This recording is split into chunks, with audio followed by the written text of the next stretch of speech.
Joining me now, Kentucky Senator Rand Paul. Senator, good evening. Good to have you here tonight.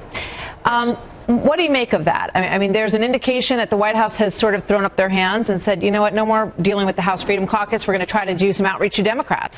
You know, I think loyalty and fidelity are very important, but, you know, I think our loyalty should be to our oath, you know, to uphold the Constitution.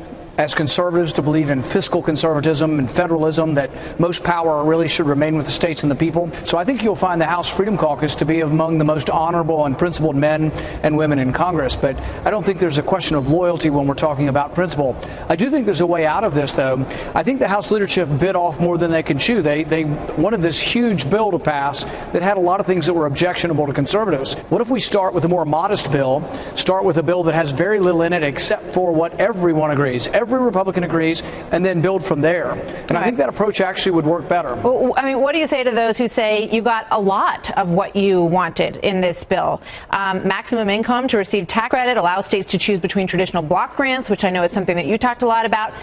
The list goes on in terms of requirements for able-bodied adults to be able to get Medicaid. If they can work, they have to work. $1 trillion in Obamacare taxes. A lot of folks say, you know, they really met those folks in the Freedom Caucus pretty much halfway. I think what we started with is we stuffed a lot of stuff into a bill that was objectionable. Obamacare Lite was objectionable. It became less bad over time. I agree with you. So I think the bill was headed in the right direction. That's why I still think compromise is possible on this. But I think we ought to start with what we all agree on. Virtually all of us agree on repealing the taxes, repealing the individual mandate.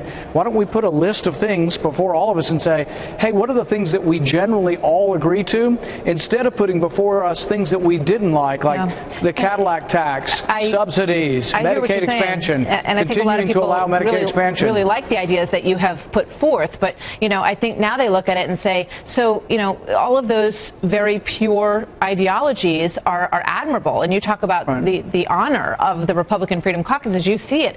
But if you can't get it across the finish line, what good is it really? Well, I think we can. I'm still optimistic, actually. I don't think this is over. And I just came from a meeting with House conservatives and Senate conservatives where we are still working and talking to everyone about this issue. We're still reaching out to the White House, frankly, on this issue, and we'll continue to meet with them. So I think there is a solution. But I think the way to look at this is, do we have to have everything, or can we start out with what we agree on? Rather than forcing everybody into a box where it says, oh, moderates are going to have to accept this, and conservatives are going to have to accept this. Maybe there's a lot of common ground that we aren't just finding our common ground and having a less expansive bill, and maybe we have a more modest repeal bill that just includes the things that we all think should be repealed. I mean, I understand that you're hopeful, and there are some signs that people do hope that this isn't dead and that you can get somewhere.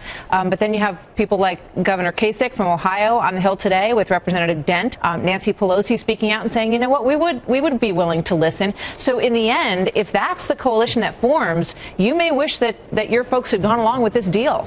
We'll be surprised if you see Democrats cooperating on repeal of Obamacare. This is a Republican chance to repeal Obamacare. Obamacare is a disaster, and I think ultimately we're going to find a consensus. But it takes time. I mean, 17 days is not very long. How much time would you need? Well, nobody can predict when we all come to an agreement, but I can say that I think the forces are still moving towards an agreement, and as we speak, there are people on Capitol Hill still talking about an agreement, and we haven't given up on this. I promise you that the House Freedom Caucus, the Senate conservatives, we do want repeal. That's what we've run on, but we didn't run on replacing Obamacare with another federal program.